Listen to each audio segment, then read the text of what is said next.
I'm Jean Mandernack, and today I'd like to introduce you to some various Web 2.0 tools that you as an instructor can use to help really personalize that learning experience in your online classroom. The greatest challenge teaching online is that of the physical separation between the instructor and the students. Unlike a face-to-face class where you create kind of a social connection simply because you're in a shared physical location, in the online classroom, everyone's learning in physical isolation. As such, we have to take deliberate steps to help foster a really personalized connection between us and our students. Most of the time, online students are not taking online classes because of a learning style or a preference in the way they want to learn information. Rather, they take online courses because they're convenient.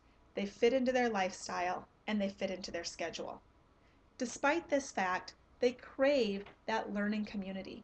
They want to be part of an integrated social network. And this integrated social network is absolutely essential in keeping them engaged in the course. When we refer to student engagement, we're really talking about the psychosocial factors that a student brings with them to the learning experience. So it includes things like their attitude, their willingness to persist in spite of obstacles, their effort in the course, their belief that they will be successful in the course, their motivation to continue. These factors are even more essential in the online course than perhaps the face-to-face course due to that isolated nature of the learning. The more we can establish a social connection with our students, the more we can foster this engagement and keep them as active learners in our online courses. So the challenge today is, how can you go beyond the content of your course to really help foster the learning experience?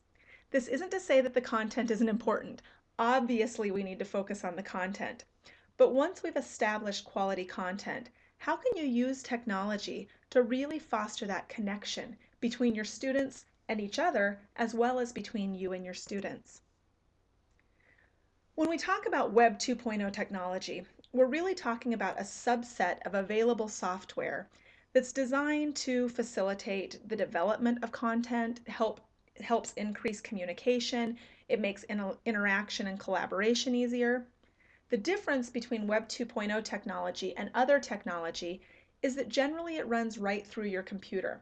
So you don't have to purchase external software, and generally you don't have to download information. The other value of Web 2.0 is it's often free or at least very low cost for educational use. So today what I'd like to do is introduce you to some various 2.0 tools that I like to use. Why 2.0, you might be asking? Essentially the answer is because it's easy and because it's available. This is one of the things that you can do with very minimal effort and very minimal obligation to really help connect yourself to your students. So it's relatively easy to do once you get started. There's usually a little bit of a learning curve, so I'll warn you about that in advance. But the gains that you will get from this make it invaluable. It allows you to connect with each of your students on a level that's very difficult to do using only text-based communication. So what kind of tools are out there? Virtually anything. What we're going to talk about today are just a select few tools that you can do to integrate audio, to integrate video, to help increase the frequency of your contact with students, and to help give them real visual of who you are as an instructor and what you provide. I want to reiterate, this is only a small sampling. There are literally hundreds of Web 2.0 tools available. These are a few that I've selected based on my own experiences and feedback from students on the value they've received from me integrating these into my course. The first one is Audacity, and Audacity is just an audio recorder. What it does is you download it to your computer and you hook up a microphone and you can record anything.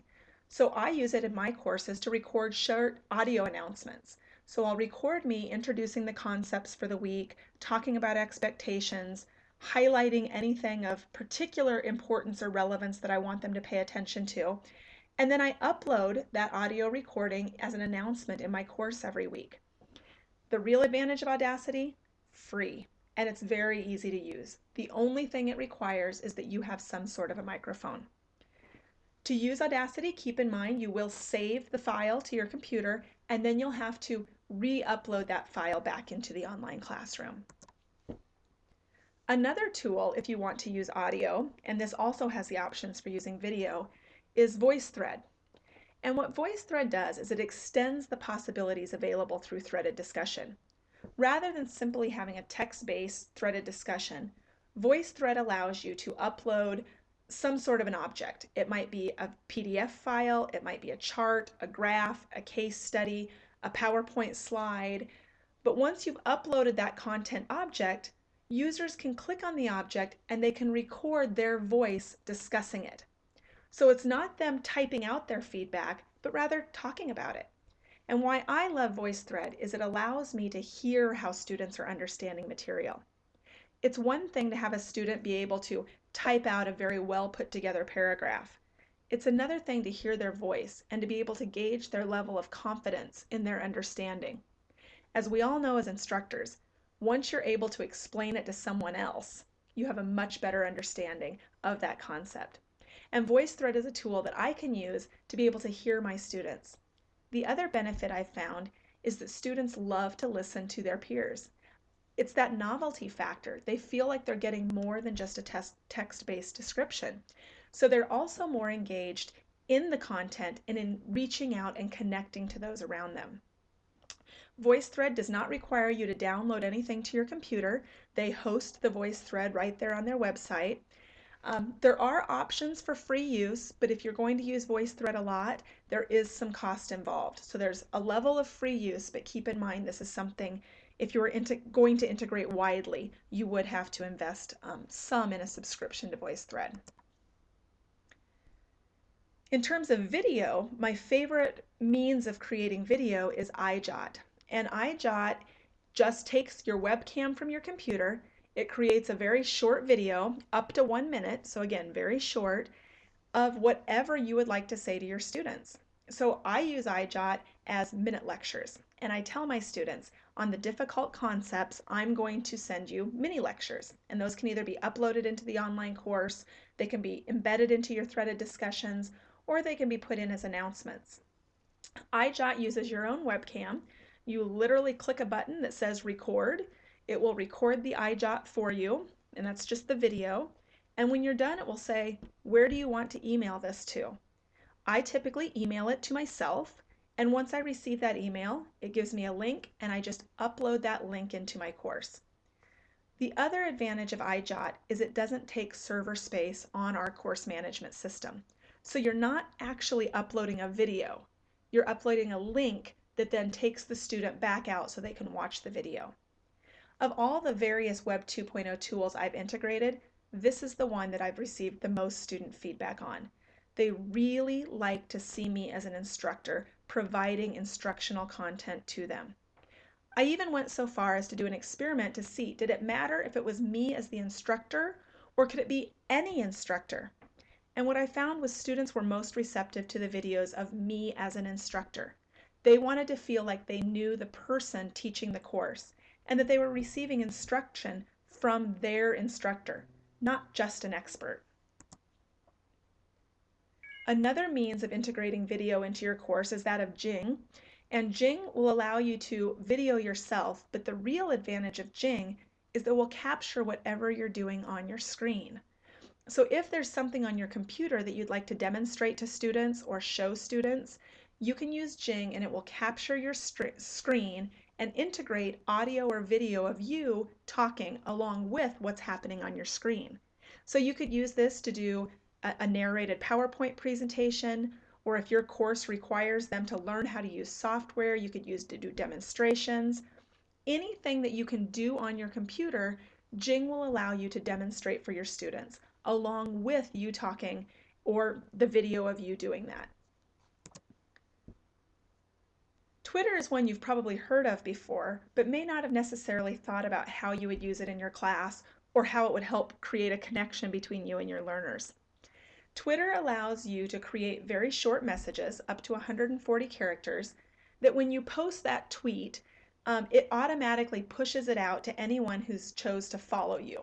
That simply means if they sign up to see your tweets, The minute you post something, it immediately goes to either the cell phone or the iPod or whatever of the students on the other end. I use this to contact students between the times that they're logging into the course. So I can send very short little messages to them at periodic times, touching base on course concept or course related things. Where I think it's most valuable is to say, here's a current event, here's something that was happening, take a look at it, think about it. And what students have said is, it's interesting to me to know what you're following in the world and how that relates to the things in the course. I do not have students follow general Twitters or my personal Twitters, rather course-specific Twitters sending out messages to them about current events and things that are happening and how that relates specifically to course content. Twitter will also allow you to send pictures, screen captures, short videos, and they require these various add-ins that are listed here like TwitCam, TwitPic, or ScreenR. Another way that you can connect with your students is to take them to various web pages and have them see how you think about and process the information on the web pages. The program I like to use for this is WebNotes. And what WebNotes does is allows you to highlight or add notes or messages or tags to any kind of an existing online website, and then send others to that website to see what you've added. An example from my own course, I teach psychology, and we often study Erikson's theory of development across the lifespan.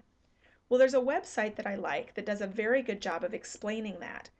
I go to that website and I upload pictures of my children at the various points in the life stage, along with a short example of something that happened in our life that relates specifically to Erikson's theory.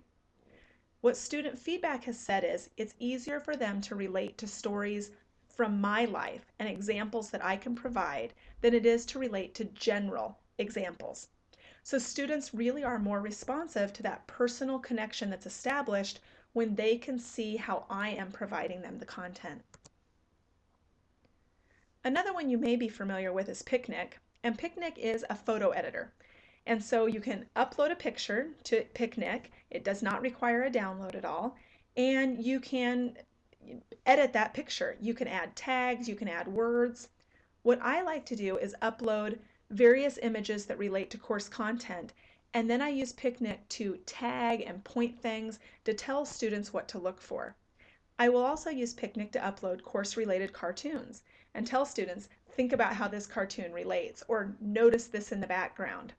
So anytime you have a visual image that would enhance your course and allow students to think about how you think about your course, Picnic is a way to communicate that. Once you've edited your picture, you then save the picture and you'd have to go back and upload that picture into your course.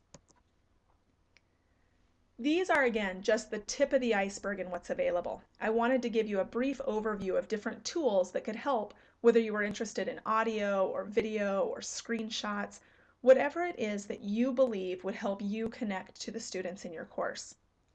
Keep in mind, whenever you're going to use these kind of supplements, they really should be relatively short. Most of the time I try to keep mine under a minute, partially because of bandwidth and technological concerns, partially attention span, but almost always my key is to not overwhelm the students. I don't want to provide so many supplemental things that they quit watching them or quit using them. So they're frequent, maybe a couple times a week, they're short, and I have a consistent pattern. So it will either come out with the weekly announcement or it will be embedded with the weekly discussion. They always must be content relevant. The other thing I experimented with was just wondering, do students just want multimedia, or do they want multimedia of me, or what's the key factor here? So I did a comparison of me talking about course content, and I did a comparison of me serving essentially as an academic cheerleader, telling them, good job, keep it up, here's some due dates that are coming up. And what I found is the ones that were just an academic cheerleader, students quit watching. They didn't want to just know me. They wanted me to teach them. So anytime you're going to input an instructional supplement, you need to make sure it's absolutely content relevant. And then keep in mind, just like in a face-to-face classroom, you need to be professional about the way you do it. This doesn't mean it has to be professionally edited or created with a green screen. It just means don't interact with students in ways using the multimedia and using the technology that you wouldn't do in a face-to-face classroom. So again, the idea is to create a social connection, but it needs to be done in a professional manner. If you have any questions about the presentation, I would encourage you to contact me. There's also some really good online references that you could take a look at. If you'd like to follow up, please shoot me an email, and I would be happy to continue this discussion about how you can use Web 2.0 tools to help facilitate a personalized connection in your online classroom.